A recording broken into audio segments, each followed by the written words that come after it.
मुस्कान मुनि मन मोहनी चितवन चपल वपु खंडवरा मुस्कान मुनि मन मोहनी चितवन चपल वपु खंडवरा मनमाल ललित पोल मेरु अदरन मधुर मुरलीधर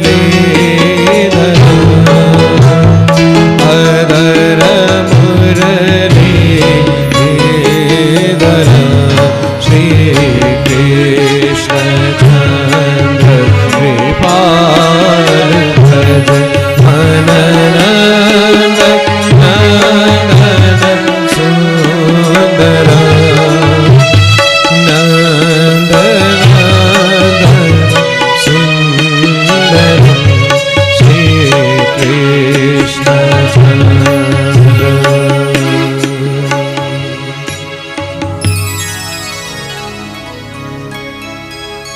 बोले श्री वृंदावन बिहारी लाल की जय हो। बोले भागवत महापुराण की जय हो। परम मंगल में पावन में श्रीमद् भागवत महापुराण जिस ज्ञान यज्ञ के अंतर्गत आज हम सप्तम दिवस में प्रवेश करने जा रहे हैं, तो सभी से आग्रह कि प्रभु की कथा भागवत कथा फल श्रुति श्रवणार्थ सभी 2 मिनट प्रभु के नाम की रटना, हरि के धाम का ध्यान, अपना देह भान भुलाकर हरि की शरण में बैठे हैं, तो सभी अपने मन को भी हरि की कथा में लगाने का प्रभु के चरणों में बेनती करेंगे कि उनका मन हरि की कथा में लगे। तो सभी भावपूर्ण हरि के नाम की रटना और प्रभु का भजन सभी मेरे साथ मिलकर ताली की सेवा के साथ गाएंगे। बोली श्री वृंदावन बिहारी लाल की जय हो।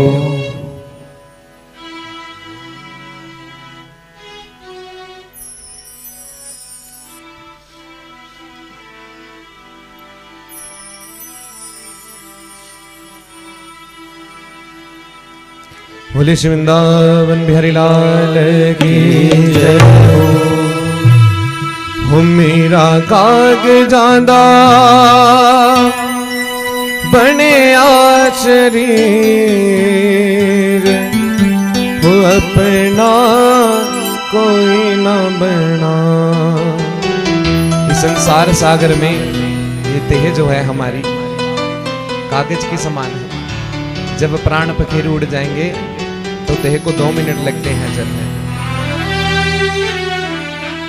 तो अपना कौन है?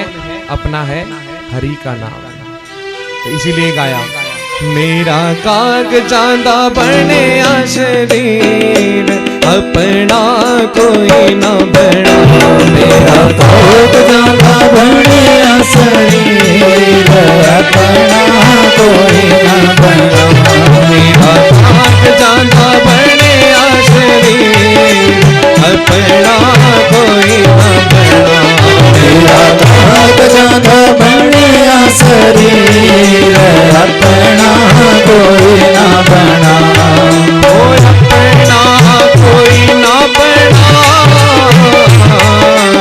अपना कोई ना बना। ओ अपना कोई ना बना। ओ अपना कोई ना बना। मेरा काग चांदा बने शरीर अपना कोई ना बना। मेरा काग चांदा बने शरीर अपना कोई ना बना। मेरा काग चांदा बने शरीर अपना कोई ना बना।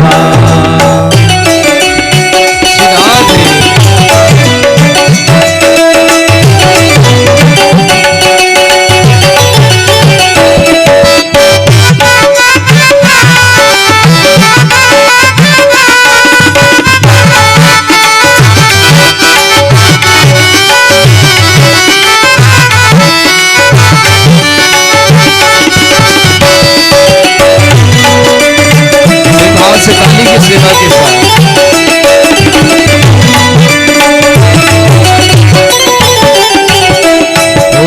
माया जोड़ी लाख करोड़ी, माया जोड़ी लाख करोड़ी, माया जोड़ी लाख करोड़ी, माया जोड़ी लाख करोड़ी। अंत समय भी कम नहीं आई, अंत समय भी कम नहीं आई, अंत समय भी कम नहीं आई, अंत समय भी कम नहीं आई। मेरी अखियाँ तो दुल्हने आनी, अपना कोई न बना। मेरी अखियाँ तो दुल्हने आनी, अपना कोई न बना। मेरा कागजा ना बने आश्रय, अपना कोई न बना। मेरा कागजा ना बने, अपना कोई न बना।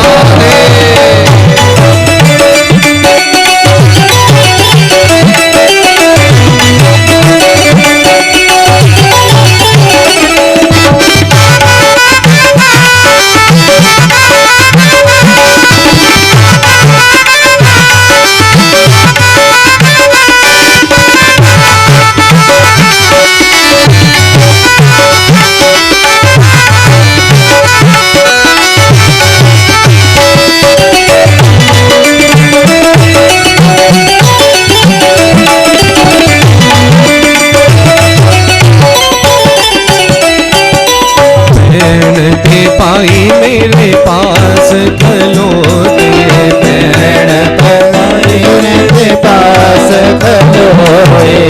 सारे गाँव जी मुख तेरी। वो बहन के पाई मेरे पास खलोते, बहन के पाई मेरे पास खलोते।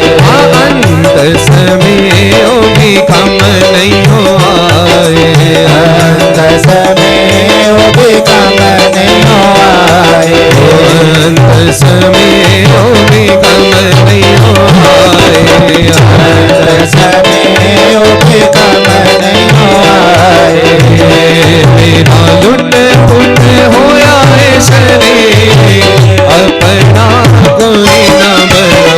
मेरा लुट होया शरीर, अपना कोई न बना। मेरा काग जाना बने शरीर, अपना कोई न बना। मेरा काग जाना बने शरीर, अपना कोई न बना। थाली के साथ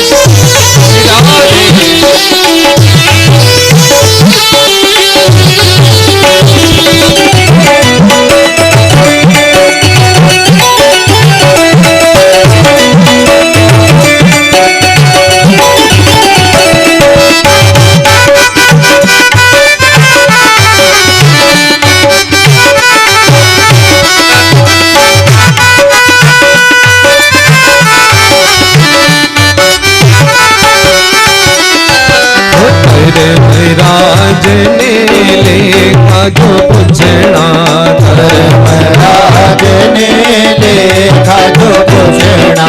धर्मराज ने लेखा जो पूछना, धर्मराज ने लेखा जो पूछना।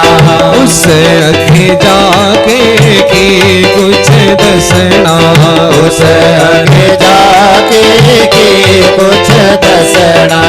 उस अगे जाके की कुछ दसना, उस अगे जाके की कुछ। कागजा बने शरीर, अपना कोई न बना। मेरा कागजा बने शरीर, अपना कोई न बना।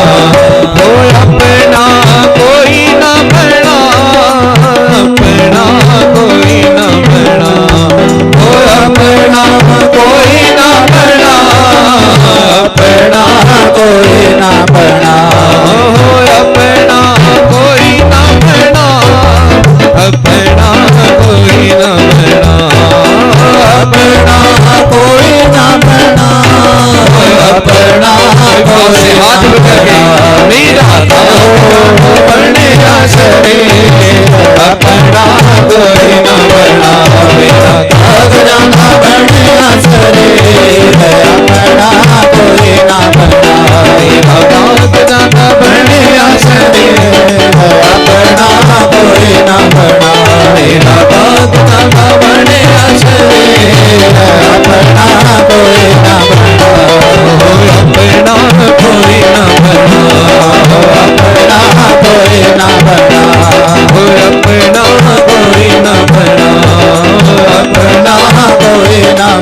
काग जांदा बने आसरे अपना कोई ना बना मेरा काग जांदा आसरे अपना कोई ना बना मेरा लुट पुट होया है शरीर अपना कोई ना बना मेरा लुट पुट होया है शरीर अपना कोई ना बना हो अपना कोई ना बना हो अपना कोई ना बना। बोले श्री वृंदावन बिहारी लाल की जय हो। जय जय श्री राधे जय जय श्री राधे जय जय श्री राधे।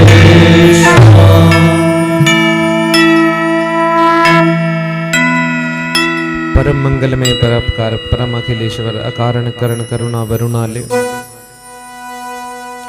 तड़ित नंदित पीतांबर धारी भक्त वांछा कल्पतरु भगवान श्री कृष्ण की वांगमय प्रतिमा श्रीमद् भागवत महापुराण जिसमें आज हम भागवत कथा के साप्ताहिक ज्ञान यज्ञ के अंदर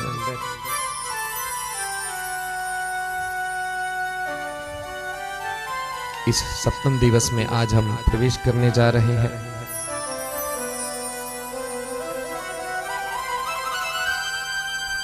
बड़ी दिव्य आत्माएं हैं, बड़ी पुण्य आत्माएं हैं आप जो नित्य प्रति हरि की इस गंगा के अंदर गोता लगाने नित्य प्रति अपने घरों से चलकर पहुंच जाते हैं और इस परिवार द्वारा आयोजित इस यज्ञ को इनके आतिथ्य सत्कार को सभी बड़े भावपूर्ण स्वीकार करते हैं। बड़ी दूर दूर से चलकर भक्तजन प्रभु की कथा श्रवणार्थ हेतु शर्मा परिवार के इस आंगन के अंदर विराजमान होते हैं। तो आई हुई सारी संगत शर्मा परिवार एवं जो बाहर से संगत पधारी है सबके चरणों में बारंबार प्रणाम बारंबार नमन करता हूं। श्रीमद् भागवत पुराणा नाम तिलकम स भागवत पुराणम।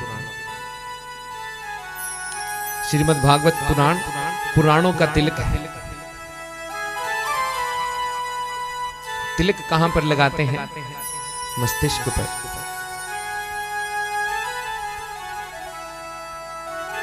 और मस्तिष्क ही हमारे शरीर का सबसे ऊंचा भाग है। तो इसीलिए भागवत पुराण की तुलना किससे की गई? पुराण तिलकम स भागवतम पुराणम, कि पुराणों का तिलक है, पुराणों में श्रेष्ठ पुराण है। और यह साधारणतः नहीं मिलता।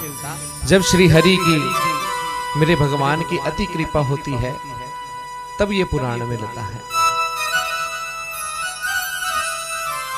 माया का चक्र इतना विराट है, इतना बलशाली है कि हम सब माया में इस द्वारा ग्रसित हो जाते हैं कि प्रभु को भुला देते हैं। ये याद नहीं रहता कि एक दिन मरना है, जब मृत्यु को प्रदान करेंगे धर्मराज जाकर पूछेगा कि क्या किया जीवन में। तो धर्मराज के आगे कंपायमान हो जाएगा। तभी बड़ी सुंदर पंक्ति है भजन की कि धर्मराज ने लेखा जो पूछना। जब धर्मराज बैठेगा, कचहरी लगेगी, यहां से जाएंगे तो धर्मराज ने लेखा जो पूछना, उस अगे जाके की कुछ दसना। उसके आगे जाकर क्या होगा? फिर बोलती बंद हो जाएगी। बताएंगे क्या? कोई भागवतिक कार्य है, जिस कार्य के लिए उत्पत्ति हुई है उसको भूलकर बाकी सब कुछ किया भगवान। माया जोड़ी लख करोड़ी, अंत समय वो भी कम नहीं हो आई। जितनी मर्जी माया जोड़, अगर जोड़ने की वृत्ति है ना, संग्रह वृत्ति है कि इकट्ठा करना है, इकट्ठा करने वाली वृत्ति किसकी होती है? राक्षसों की। तो कभी धन कमाओ, खूब कमाओ, पर इस दृष्टि से मत कमाओ कि जब तक 1.5-2 करोड़ ना पड़ा हो तिजोरी में तब तक नहीं सांस लूंगा। नहीं, ऐसे कभी नहीं। माया जोड़ी लख करोड़ी, अंत समय वो भी कम नहीं हो आई। फिर कहता है अंत समय में कि सारी जिंदगी कमांदा मर गया, मेरा लुट पुट होया ए शरीर। सारी जिंदगी खा गए मिन्नो, पर मेरा अपना कोई ना बना, अपना कोई नहीं बनया। ताई कहंदे भी जब भागवत विच विराजमान हो तो जिन्ना हो सकता मुख ते उच्चारण करना चाहिए। ये बड़ा योग बनता है। प्रभु जी लीला रचते हैं अपने भक्त नूं तारने वास्ते। कथा श्रवण इस करके ही श्रेष्ठ। अब धर्मराज ने लेखा जो पूछना, उस अगे जाके ही कुछ दसना। फिर धर्मराज जी पूछते अच्छा खोलिया चिट्ठा, हाँ जी धन बहुत कमाया, बच्चों वाला बढ़िया रहा, अपनी धर्म पत्नी दे नाल लग्या रहा, सारे रिश्तेदारां च घूमदा रहा। ये सारे काम इन्हें बखूबी करे भगवान।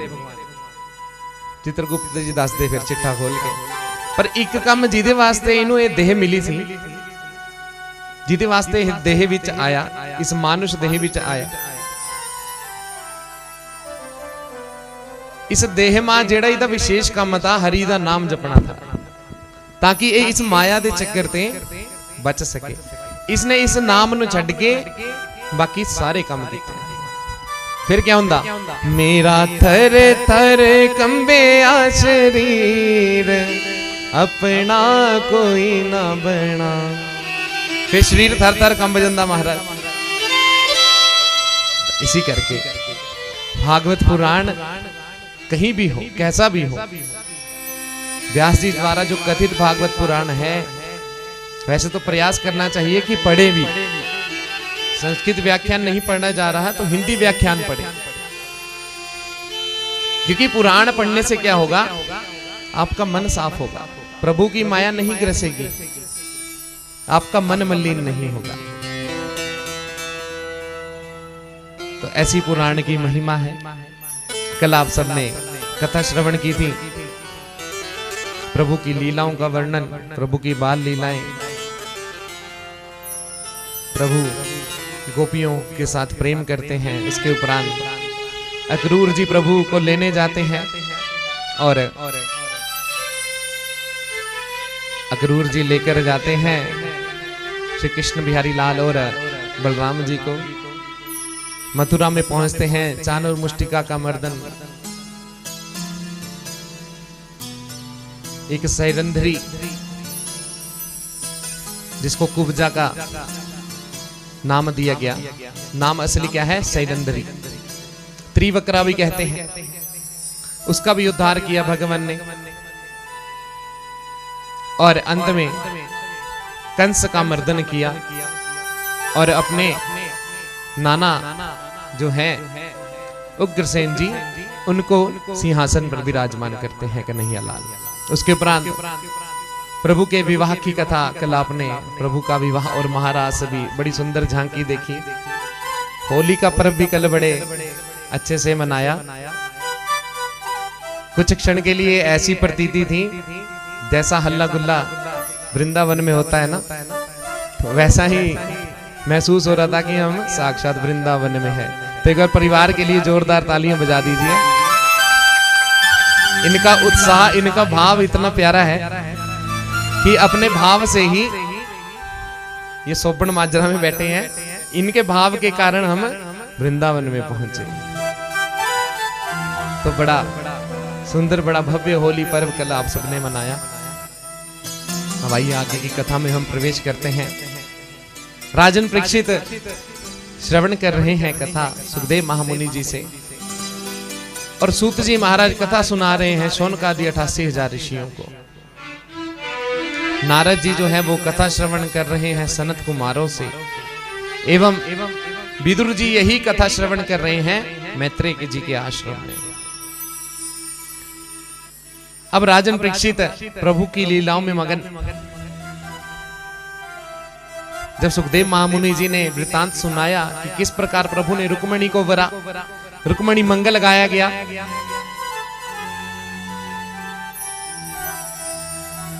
तो राजन परीक्षित बड़े ध्यान से सुन रहे हैं। सुखदेव महामुनि जी कहते हैं कि भीष्मक राजा हुए विदर्भ देश के, उनकी पुत्री थी रुक्मणी, और बड़े पुत्र का नाम था, पुत्री का नाम रुक्मणी और बड़े पुत्र का नाम था रुक्मी। अब रुक्मी जो है उसकी संधि किसके साथ थी? शिशुपाल के साथ। वो विवाह करना चाहता था कि मैं अपनी बहन का विवाह शिशुपाल से करूंगा, परंतु लक्ष्मी माता का वर्ण तो केवल नारायण भगवान करते हैं, क्योंकि रुक्मणी जी किसका अवतार है? लक्ष्मी मैया का। और कोई भी पुराण है, जब जब भगवान ने अवतार लिया तो भगवान को पति के रूप में वरने वाली लक्ष्मी मैया ही है। जब राम अवतार लिया तो उस समय धरती की कोख से उत्पन्न हुई और सीता मैया के रूप में राम जी को वरा। हम एक शब्द कहते हैं ना कि ये अगर अधिक धन हो किसी के पास कि लक्ष्मीपति है जी, नहीं, लक्ष्मीपति केवल भगवान विष्णु है। हाँ, लक्ष्मी के पुत्र हम बन सकते हैं। अगर हम पति बनने की कोशिश करेंगे ना, तो भगवान विष्णु अपनी लक्ष्मी जी को कब ले जाएंगे, कब आपकी तिजोरियां खाली हो जाएंगी पता नहीं लगेगा। जैसे शिशुपाल के आगे से ले गए भगवान। तो अगर बनना है पति नहीं पुत्र बनो। और अगर एक और संबंध कोई जोड़ना है तो वो कैसा जोड़ो? वो हम संबंध बना सकते हैं कि हम लक्ष्मी के पिता बन सकते हैं। बोलिए हरे कृष्णा हरे कृष्णा हरे कृष्णा हरे कृष्णा। दोपहर का समय है, निद्रा बहुत आएगी, तो थोड़ा जगते रहना सारे, है ना। अगर कोई साथ वाला सो रहा है तो एक बार थोड़ा सा ऐसे कर देना एकदम। बोलिए हरे कृष्णा हरे कृष्णा। तो क्या कह रहा मैं कि लक्ष्मी के पुत्र नहीं, पुत्र बने। और एक और संबंध क्या जोड़ सकते हैं? लक्ष्मी के पिता बन सकते हैं। अब पिता का संबंध पुत्री के साथ कैसा होता है? कि पिता को निश्चित होता है कि एक ना एक दिन ये पराया धन है, इसने एक ना एक दिन जाना है। तो वैसा ही भाव अगर हम अपने मन में रखेंगे कि लक्ष्मी मेरी जो पुत्री है ये पराया धन है, ये जाए, इसने जाना है, क्योंकि ये नीति है संसार की। तो वैसा संबंध हम उसके साथ बना सकते हैं।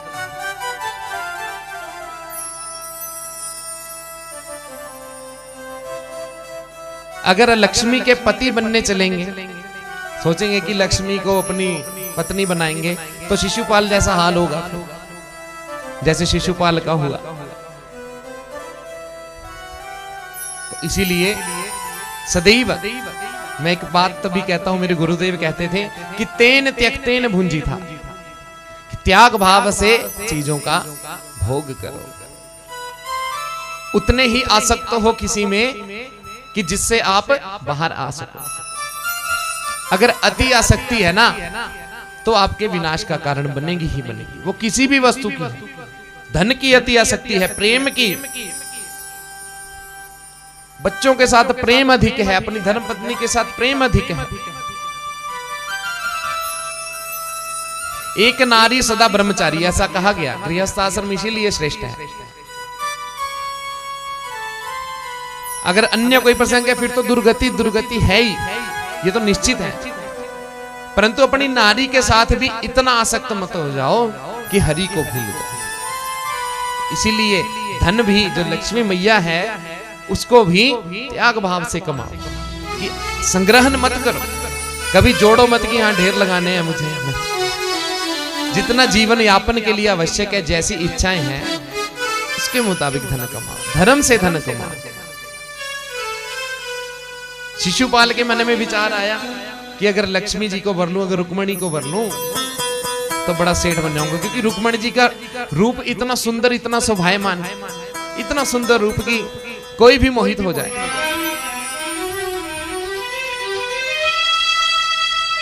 और रुक्मणी जी की माता का नाम क्या बताया? शुद्धमती। अब जिसकी मति शुद्ध हो वहीं पे लक्ष्मी जी विराजमान होती है। ये कथा तो बहाना है, आदेश हमें मिल रहा है कि लक्ष्मी जी कहां विराजमान होंगी? जहां पर मति शुद्ध होगी। अगर मति शुद्ध नहीं है ना तो वो लक्ष्मी चाहे जितनी मर्जी हो, वो एक ना एक दिन समाप्त हो जाएगी।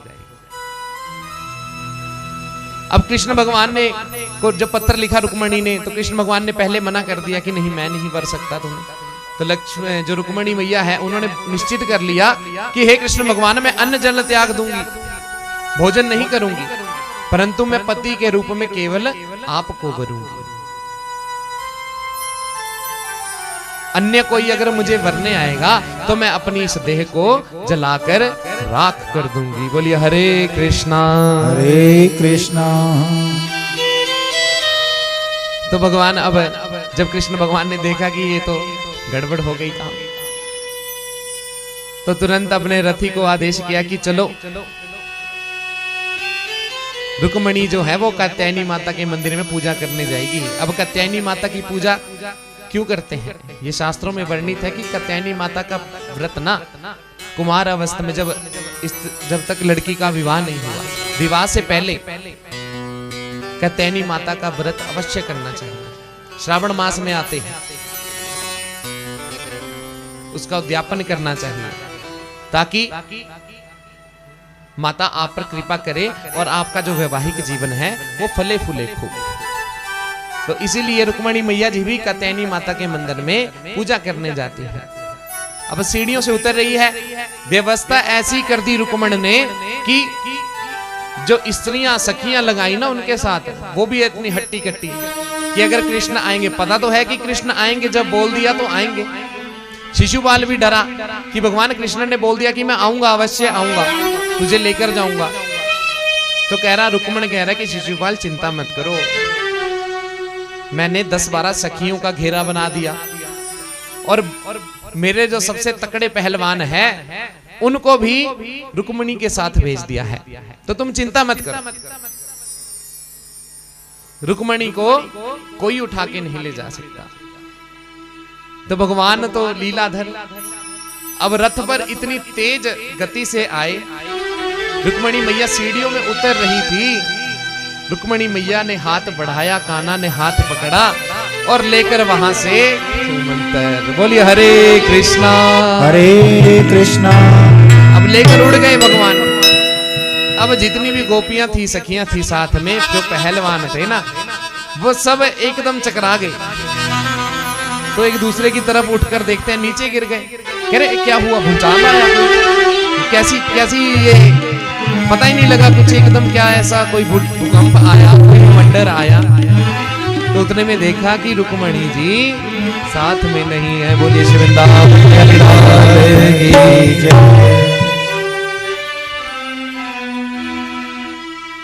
तो इस प्रकार भगवान रुक्मणी जी को लेके जाते हैं।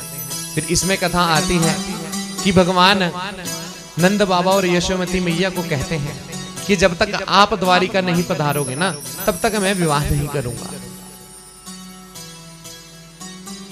तो कथा आती है कि नंद बाबा उसके मिलने जाते हैं, बलराम जी को साथ लेकर जाते हैं प्रभु।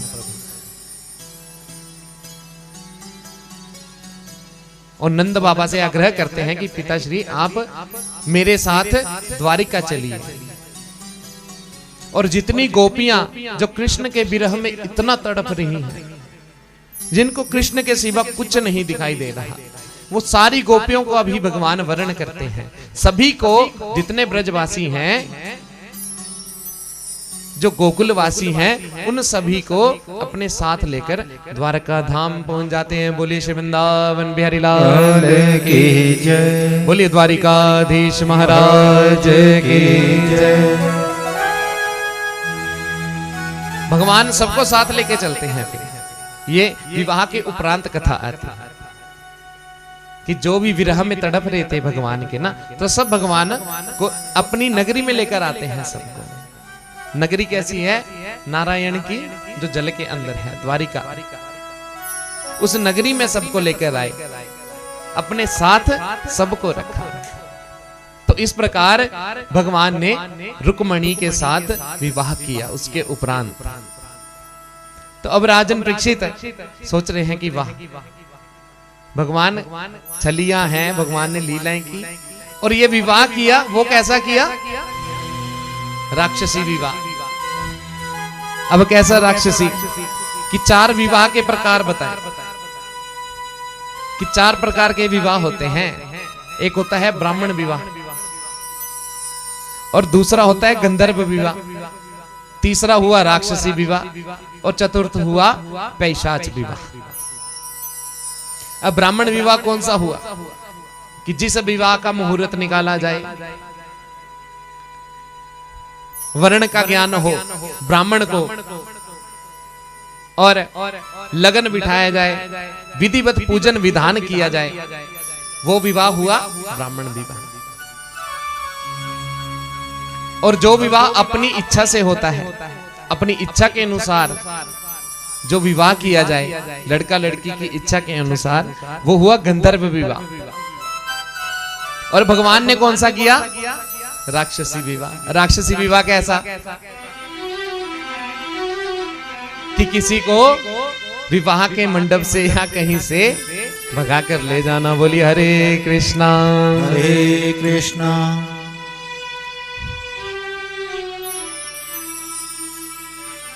अब बात यहाँ पे क्या आती है कि अगर कोई इन चीजों को मानने की कोशिश करे ना, तो उसका खंडन क्या है? अब बोल दे कि भगवान ने भी तो भगा के शादी की, रुक्मणी को भगा के ले गए। अब घर वाले तो कहीं और करना चाहते थे, क्योंकि रुक्मणी की प्रीत ऐसी थी, रुक्मणी किसी और को नहीं वर सकती थी। ये उसने मन में ठान लिया था कि वरूंगी तो कृष्ण कन्हैया लाल को वरूंगी। तो इसीलिए भगवान, अब जब पिता जो है ना रुक्मणी के, वो चाहते थे कि रुक्मणी की शादी कृष्ण भगवान से हो, परंतु अब स्थिति ऐसी थी कि पिता और माता की ना चले अपने पुत्र के आगे, तो क्या करे फिर? तो इसमें ऐसा नहीं है कि भगवान भगा के ले गए, कि इच्छा नहीं थी किसी की। माता पिता की इच्छा थी, परंतु जो भाई था ना, वो दुराचारी था। अब ले गया तो भाई को क्रोध भी आया।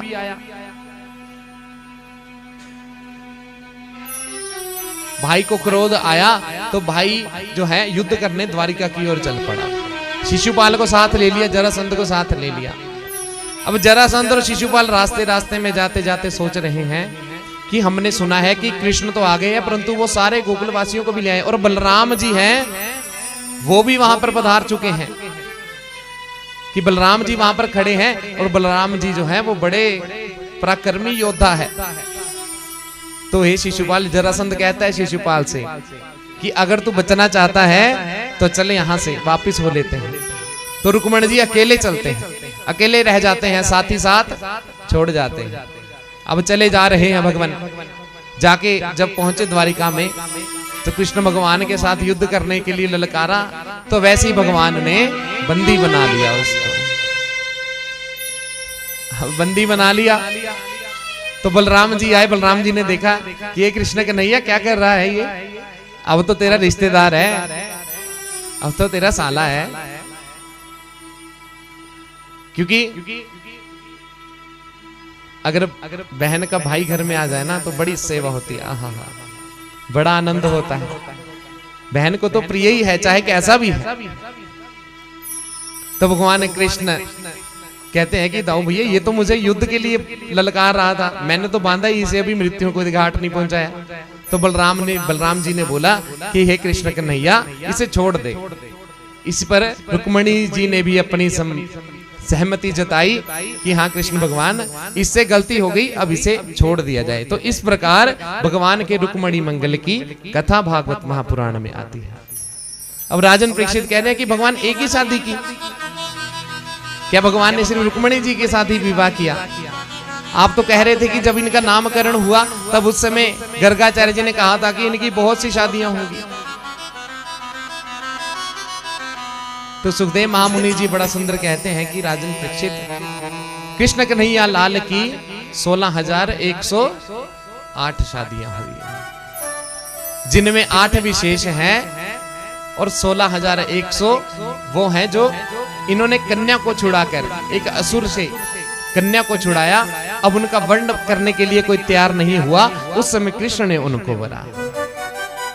तो राजन परीक्षित कहते हैं कि भगवान ये कथा मुझे विस्तार से सुनाइए। तो सुखदेव महामुनि जी अब भगवान की शादियां एक हो गई, अब दूसरी शादी का वृतांत सुनाते हैं कि एक सत्राजित नाम का राजा था, उसके पास समयंतक मणि थी, सूर्य भगवान की कृपा थी उस पर।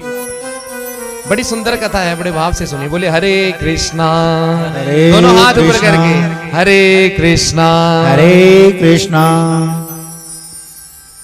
भगवान के विवाह की कथा बड़ी विचित्र है। तो जो सत्राजित नाम का राजा था उसके पास समयंतक मणि थी, और उस समयंतक मणि की क्या खास बात थी कि वो 8 भार सोना देती थी। 8 भार सोना, एक भार में 20 तोले सोना आ जाता है। तो कितना, अब जोड़ लगाइए कितना हुआ? एक भार में 20 तोले है तो 8 भार में कितना हुआ? लगाओ। हैं जी 160, हाँ मतलब 1.5 किलो थे ऊपर। तो वो इतना स्वर्ण रोज देती थी जो समयंतक मणि थी।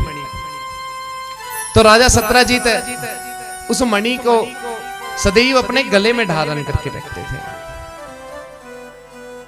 तो जब एक दिन उनके मन में इच्छा हुई कि कृष्ण भगवान से मिलकर आए, कृष्ण भगवान द्वारिका में विराजे हैं, द्वार पर आते हैं सत्राजित राजा, द्वार पर आकर अब उनका मुख तो दिखे ही ना, उस समयंतक मणि का ही इतना प्रकाश।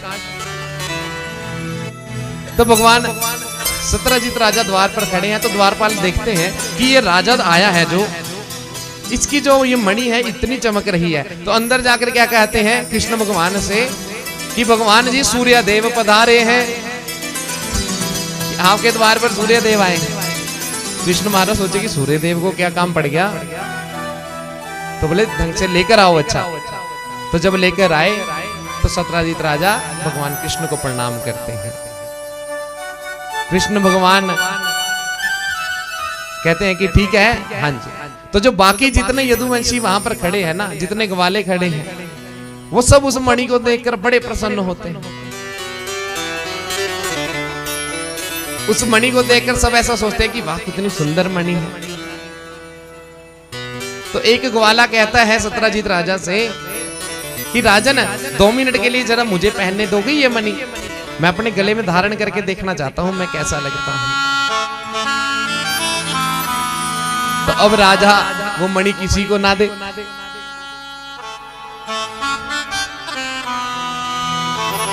तो राजा कहता है कि अरे नहीं, ये मणि मैं तुम्हें नहीं दे सकता, इस मणि को किसी को भी मैं हाथ तक नहीं लगाने देता, मेरी धर्मपत्नी नहीं हाथ लगा सकती, तुम्हें कैसे दूंगा? तो बोले अच्छा गुस्सा मत करो, कोई बात नहीं, रहने दो। तो सत्राजित राजा ने प्रभु के दर्शन पाए और वहां से गमन कर गया। तो एक दिन ऐसा होता है कि राजा का जो भाई होता है परसेन, उसको इच्छा होती है ऐसी, वो राजा से कहता है सत्राजित राजा से कि भैया आज मुझे शिकार करने जाना है, तो क्या आप मुझे ये मणि दे दोगे? क्योंकि मैं अंधेरे में जाऊंगा तो मुझे रोशनी मिलती रहेगी, इससे गले में धारण रहेगी और जो जीव है ना वो सब भागेंगे मेरे पास से।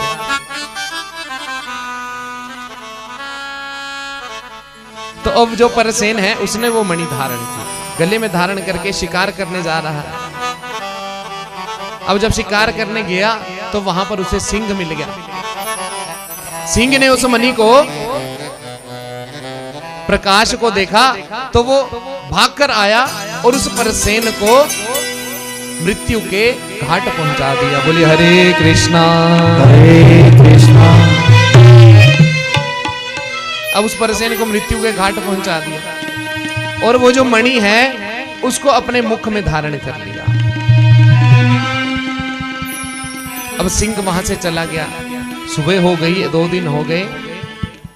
सत्यजित राजा भी चिंतित है कि आया ही नहीं शिकार खेल के। अब सिंह जैसे जा रहा है ना, तो उस समय वहां पर वर्णन आता है कि वहां पर जामवंत जी पधारे। जामवंत जी ने देखा कि ये इतना प्रकाश में हो रखी है, पूरे वन में इतना प्रकाश कहां से आ गया। तो जब जामवंत जी ने देखा उसे, तो जामवंत जी ने उस शेर के साथ युद्ध कर लिया कि ऐसी क्या वस्तु है। अब दोनों में भयंकर युद्ध हुआ।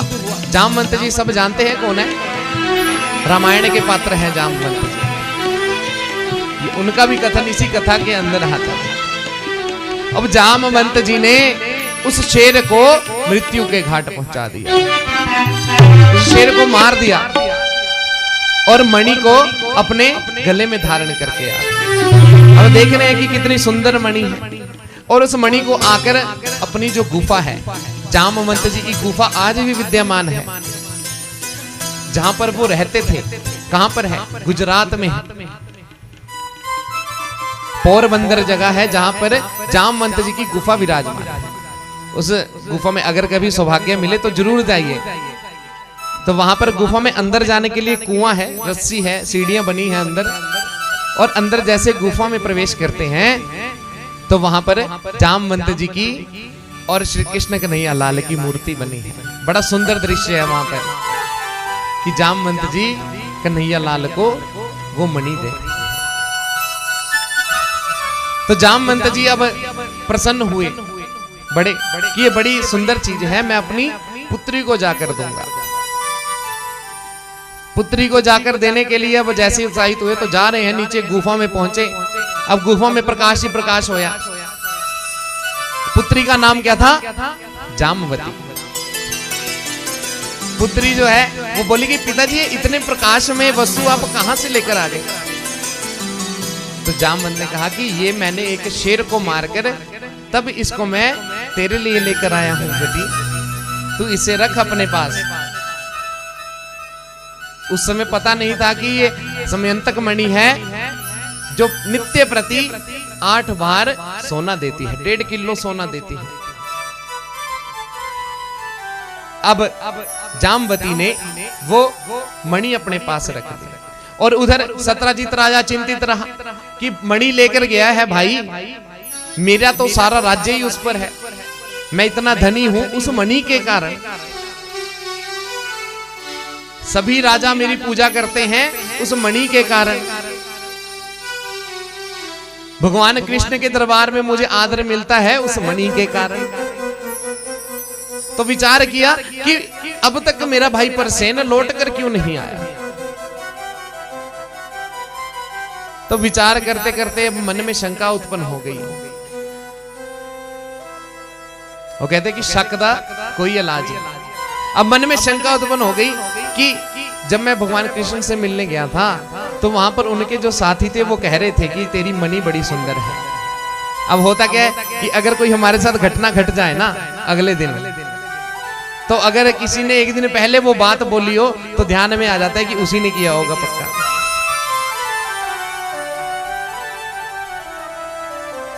तो वैसा ही हो रहा है जो सत्यजित राजा है उसके साथ। सत्यजित राजा ने सोचा कि भगवान के जो ग्वाले थे ना वो सब बोल रहे थे कि तेरी मणि बड़ी सुंदर है, ये मणि हमें दिखा दे, ये मणि हमें दे दे, पहनने के लिए दे दे।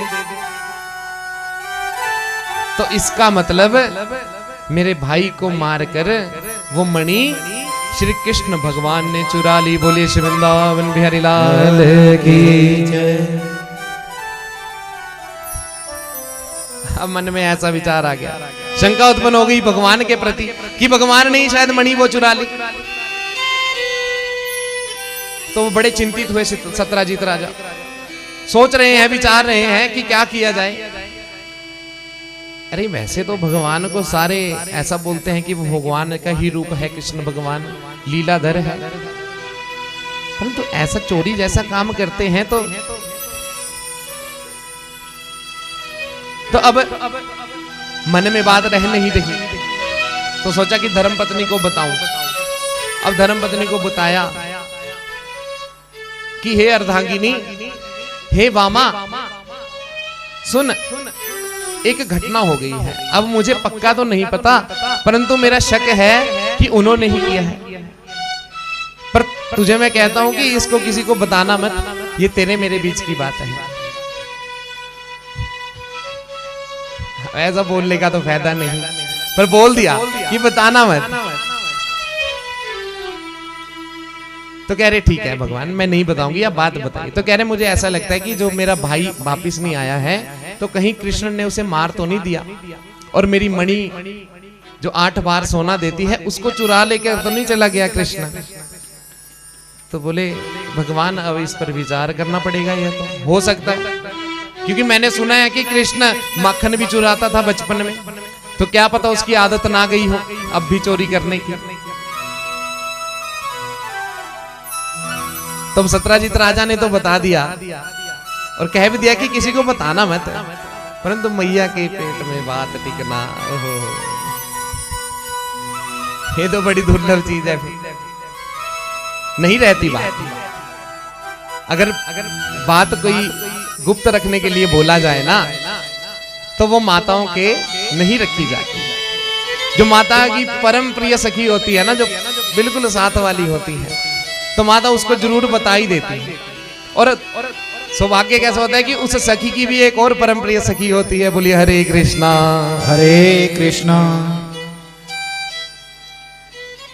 तो अब सत्राजीत की पत्नी की एक परम प्रिय सखी, उसने उस सखी को बुलाया कि अरे तू मेरी प्रिया है, इसलिए मैं तुझे बात बताती हूं, तू किसी अन्य को मत बताना।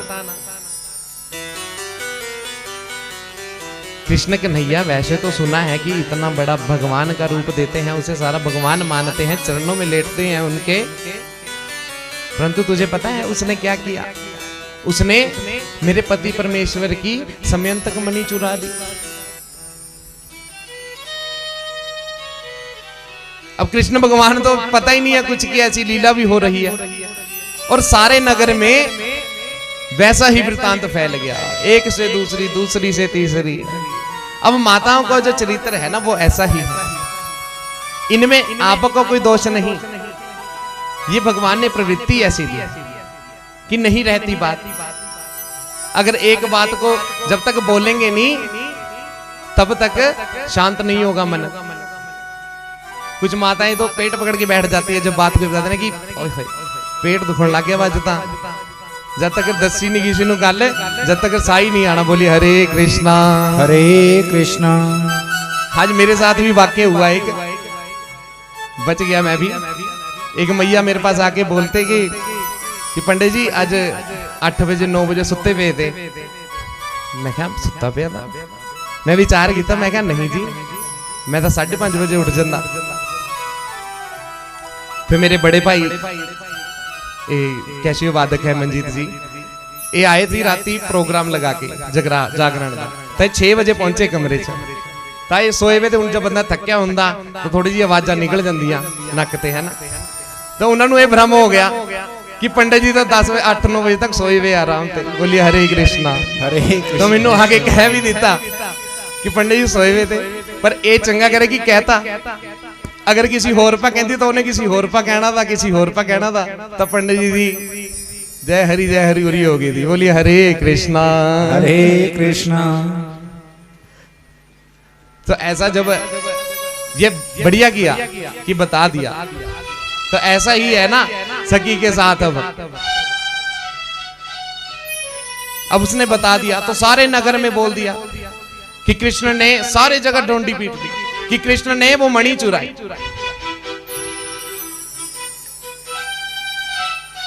कृष्ण भगवान तो अनजान, पता ही नहीं है कुछ कि ऐसा भी कोई कार्य हो गया।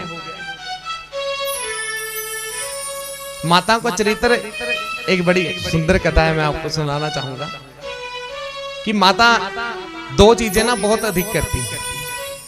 एक कि चीजों को छुपाना थोड़ा मुश्किल है, और दूसरा कि अपने मायके में ना अपने पति की बड़ाई बहुत करती है कि मेरा पति तो ऐसा, मेरा पति ऐसा, मेरे पति जैसा तो कोई भी नहीं, यहाँ पर तो कोई है ही नहीं, वो तो बहुत अच्छा, वाह। अब वो चाहे जैसा भी हो, पता तो खुद को है कि कैसा है, परंतु उसकी बड़ाई सदैव करती है माई, अपनी सखियों के आगे खासकर। तो एक माता ऐसे ही, अब माता नई नई शादी हुई, सखियां मिलती हैं शादी के बाद, जब घर वापस आई मायके आती है, सखियां मिली तो सखियां पूछे कि कैसे हैं जीजा जी, तो बोले आपके जीजा जी तो अरे मैं तो धन्य हो गई उन्हें पाकर, वो तो परमात्मा का रूप है, इतने महान है, मैं क्या बताऊं, मैं तो इस मुख से उनका गुणगान ही नहीं कर सकती। बोली हरे कृष्णा हरे कृष्णा।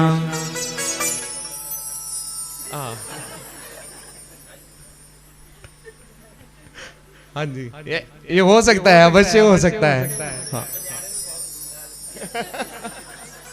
बोलिए श्री वृंदावन बिहारी लाल की जय। तो ऐसा गुणगान कर दिया कि आहा, उसके जैसा तो कोई है ही नहीं, धर्म पुरुष ही नहीं है, इतना श्रेष्ठ, इतना ज्ञानवान है, और ऐसी सेंस है मेरे पति को कि जहां मर्जी बैठ जाए अकेला ही दिखता है, खाने पीने की क्या, हर चीज की, वाह क्या बात।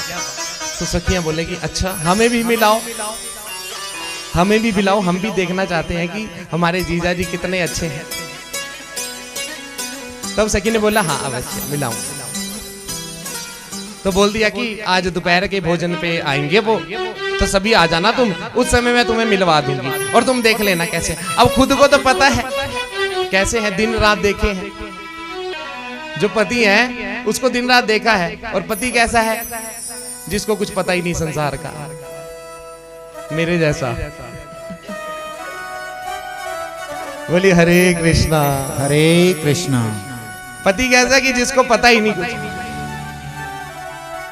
जो मिले खा लिया, जो पहना पहन लिया, जो मिला पहन लिया, ऐसा सिद्धड़ बेचारा, कोई मातड़ बंदा जिन्हों कहते हैं मातड़ बंदा है। अब पत्नी ने इतनी तारीफें बांध दी कि वो तो ऐसे, वो तो ऐसे मैया। अब पति को बिठाया भोजन के लिए, बनाए पकवान, पूरी बनाई, साग बनाया, पनीर बनाया। सखियां दरवाजे पे खड़ी हो जाएगी, देखते हैं जीजा जी, ये बोलते हैं कि उनको तो खाने का भी तरीका अलग ही है सबसे, तो देखते हैं आज की कैसे खाते हैं। पता लग जाता है ना व्यक्ति के आचार व्यवहार से, उठने बैठने से कि कैसा चरित्र है इसका। तो अब जीजा जी लगे खाने। अब जब पूरी थाली में आई तो उस व्यक्ति ने विचार किया कि ये पूरी का जो साइज है ना छोटा है, बड़ा छोटा साइज की पूरी बनाई, इतना साइज तो है कि इसके अगर मैं 2 हिस्से करूंगा तो वो सही नहीं होगा। तब क्या करता है व्यक्ति कि एक पूरी आए उसका एक ग्रास बनाए और मुख में धर ले। बोली हरे कृष्णा हरे कृष्णा। अब सखियां दरवाजे में से देखती हैं और कहती अरे वाह दीदी वाह, तेरे पति तो वाह क्या सुंदर भोजन करते हैं। कोई एक पूरी का एक ग्रास बना रहे हैं, खा रहे हैं लगातार। अब खाए जा रहे हैं, खाए जा रहे हैं। अब पत्नी चालाक थी तो चालाक, अपनी पीठ तो नहीं लगने देती सखियों के आगे। तो पत्नी अब इशारा करती है अपने पति को, इशारों में ही बता सकती क्योंकि वो सामने खड़ी है। सखियां अगर बोल के बताएगी तो पता लग जाएगा, भांडा फूट जाएगा कि कैसे। तो अब इशारा करती है कि कम से कम एक पूरी के 2 ग्रास तो करो। अब ऐसा इशारा कर दिया कि एक पूरी के 2 तो करो, एक ही खा रहे हो सिर्फ। तो पति बोला ओहो ये तो गलती हो गई मेरे से, ये तो बेइज्जती हो गई आज। ये मेरी सालियां भी खड़ी हैं द्वार पे कि मैं तो एक पूरी खा रहा हूं, और मेरी धर्म पत्नी कह रही है कि एक क्यों खा रहे हो, दो दो इकट्ठी खाओ। बोलिए हरे कृष्णा। हरे कृष्णा। कि एक मत खाओ, दो करो, दो इकट्ठी और एक बारी में खा जाओ। तो अब क्या किया पति ने, एक पूड़ी ली, उस पर लगाया साग, ऊपर से रखी दूसरी पूड़ी और दो दो पूड़ियां खा रहे हैं। अब सखियां हंस के लोटपोट, बोले कि अरे जीजी वाह, तेरा पति जैसा पति ना। क्योंकि जब ऐसा व्यंग्य आए तो सखियों को और मजा आता है सालियों को कि हाँ तू बड़ा बोलती थी कि तुझे ऐसा मिला है वैसा, मैं देख लिया आज कैसा मिला है। अब सखी फिर भी हार ना माने, बोले कि नहीं, पीठ तो नहीं लगने दूंगी। तो अब जैसे ही उसने युक्ति फिर लगा ली, दिमाग में बिठा लिया कि पीठ तो आज मैं लगने नहीं दूंगी। तो अब जब दो दो खा रहा है तो अपने माथे पे हाथ मारती है कि माथे पे हाथ मारा और ऐसे करती है कि ये क्या कर रहा है। जब ऐसे माथे पे हाथ मारा तो पति ने विचार ये कर लिया कि अच्छा ये कह रही है कि ऐसे दो पूड़ियां लगा के तो खा रहे हो, कम से कम इनको प्रणाम करके तो खाओ, कि ऐसे ही खाई जा रहे हो लगातार, प्रणाम करके तो खाओ। अब गुस्सा भी आ गया, क्रोध आ गया कि समझ ही नहीं रहे हैं बात। तो अब चूल्हा जिस पर कढ़ाई धरी थी ना, उस चूल्हे के पास जाती है और चूल्हे में लकड़ियां लगा रखी है ना जैसे, तो उन लकड़ियों को छेड़ती है और कहती है कि ये चूल्हे, ये लकड़ी जैसे पहले चल रही थी वैसे ही चल ले, अब क्यों बेइज्जती करवा रही है मेरी, कि पहले एक खा रहा था वैसे ही खा ले, दो खा रहा है वो भी ऐसे कर करके। बोली हरे कृष्णा। हरे कृष्णा। तो ऐसा स्वभाव होता है माताओं, इसमें आपका कोई दोष नहीं, परंतु ये स्वाभाविक रूप से ये विद्यमान होता है, पहले से कोई ऐड नहीं करता। तो इस प्रकार माता ने सब नगर में बता दिया कि भगवान ने चोरी की, भगवान ने चोरी की। ये चोरी का प्रभु को क्यों लगा कलंक? तो कहते हैं कि भादों की शुक्ल की जो चतुर्थी देखता है ना, चतुर्थी का चंद्रमा जो देखता है उसको ऐसा पाप लगता है। भाद्र मास की, भाद्रपद मास की शुक्ल पक्ष की चतुर्थी तिथि का जो चंद्रमा है वो कलंकित चंद्रमा है, जो भगवान ने देखा। और उस चंद्रमा को अगर देख लिया जाए, और इस चंद्रमा की क्या विशेष बात है कि अगर मना कर दो ना, पता होता है, पुराने बुजुर्गों को पता है कि आज कलंक चतुर्थी है, चंद्रमा नहीं देखना। अगर मना कर दिया तो अवश्य दर्शन होंगे। बोलिए श्रीवांग के बिहारी लाल की जय। तो उससे मुक्ति के लिए भी ये कथा श्रवण करनी चाहिए। अगर कलंक चतुर्थी का चंद्रमा देखा जाए तो इस कथा को ध्यान करना।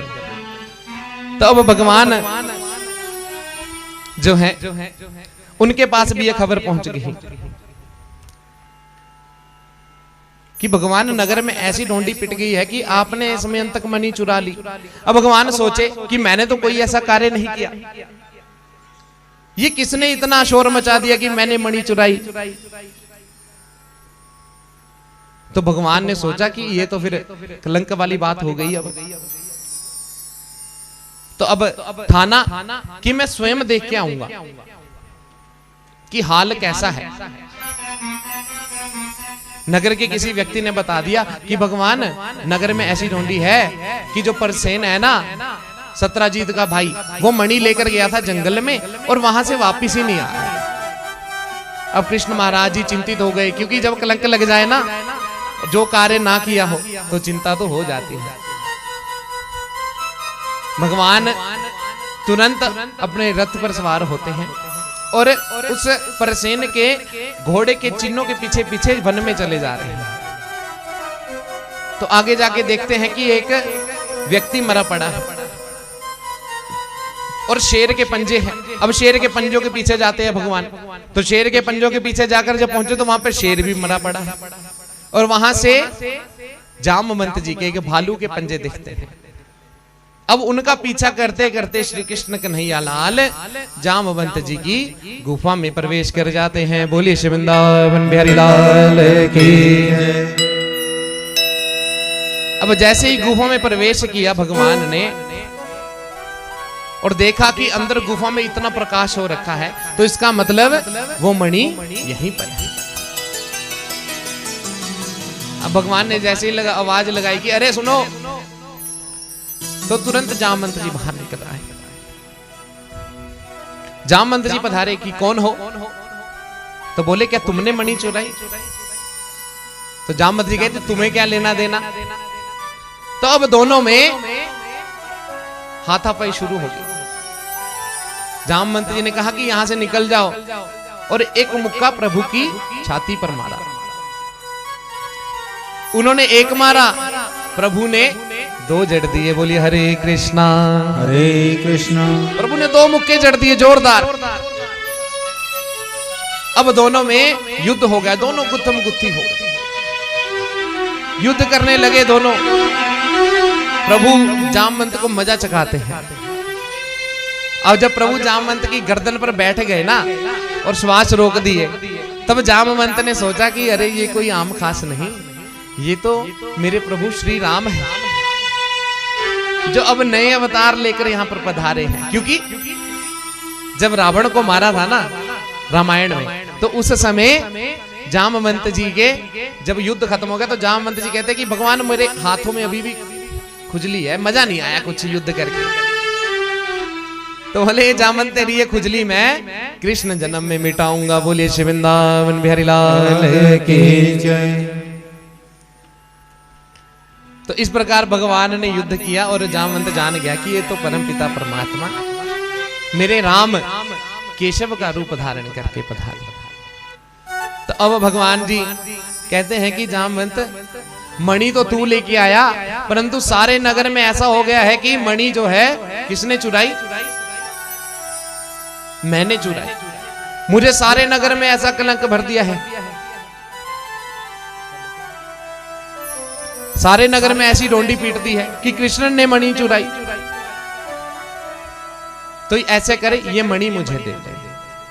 बोली हरे कृष्णा हरे कृष्णा हरे कृष्णा। जिन्हों ने आना बाद च दर्शन थोड़ा मुरे खड़ा के करा दूंगा मैं सब दे। कथा विच ध्यान बोले श्री वृंदावन बिहारी लाल की जय। तो अब जामवंत जी से कहा कृष्ण कन्हैया ने कि ये जो मणि है ना भगवान, ये मुझे दे दो। जामवंत जी ये मणि मुझे दे दो ताकि मैं इसको लौटा दूं राजा को और मेरा ये कलंक धुल जाए। अब जामवंत जी बोले कि भगवान ये मणि तो मैंने अपनी पुत्री को उपहार दे दी है, और जो वस्तु मैं अपनी पुत्री को दे देता हूं उसे मैं उससे नहीं ले सकता, क्योंकि अतिशय प्रेम करते हैं अपनी पुत्री से। तो अब भगवान ने विचार भी किया कि अब क्या किया जाए फिर जामवंत, ये तो समस्या खड़ी होगी। तो जामवंत जी ने कहा कि भगवान एक ही उपाय है कि आप मेरी पुत्री के साथ शादी कर लीजिए, तो मेरी पुत्री भी आपकी और ये मणि भी आपकी। तो इस प्रकार भगवान ने द्वितीय शादी किसके साथ की? जामवती के साथ। बोलिए श्री वृंदावन बिहारी लाल की जय।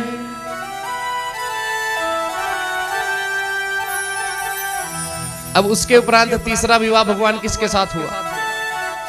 तो बोले इसी कथा में जब भगवान ने जामवती से शादी कर ली द्वितीय, उसे लेकर आ गए द्वारिका में, तो उसके उपरांत भगवान ने वो मणि को लौटाने के लिए सत्यजित राजा को बुला लिया।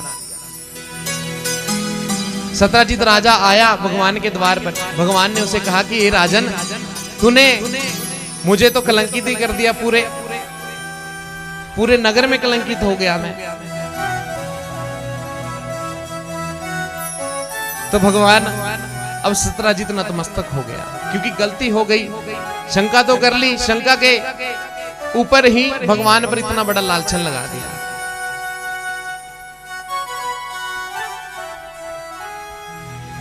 जब तक पक्का ना हो आपको कि किसी बात को पक्का है कि हाँ इसने ये बात कही है आपके पास, अब बात ऐसी है कि अगर एक बात कोई किसी ने कही है ना, अगर वो किसी के दूसरे व्यक्ति के थ्रू आपके पास आ रही है ना, दूसरे व्यक्ति के पास की वो आपके पास पहुंचा रहा है, तो जायज है कि वो मिर्च मसाला थोड़ा लगाएगा। तो जो आंखों देखा और अपने कानों सुना है ना, उस पे विश्वास करें, अन्य किसी पे विश्वास मत करें।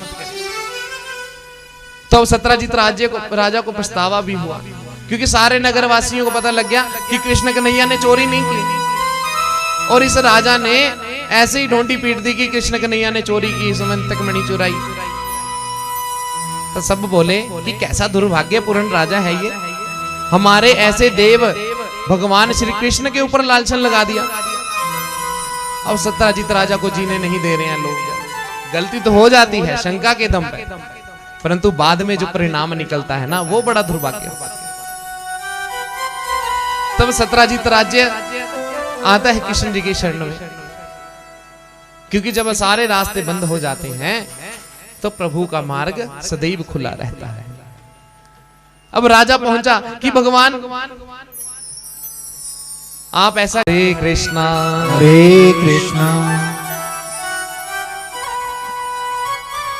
सवार के चक दो हाथ मड़े जे नजरा मैनू दिख जंदियां, मैं सामने बैठा ना। बोले श्री वृंदावन बिहारी लाल की जय। तो भगवान श्री कृष्ण ने बोला कि अगर मैं मणि अब ले ली ना तेरी, तो ये मणि सब बोलेंगे कि भगवान ने लीला ही इसीलिए की। तो कह रहे नहीं, मैं ये मणि नहीं। तो राजा बोले कि भगवान तो आप एक काम कीजिए, प्रकार तीसरी शादी किसके साथ हुई? सत्यभामा।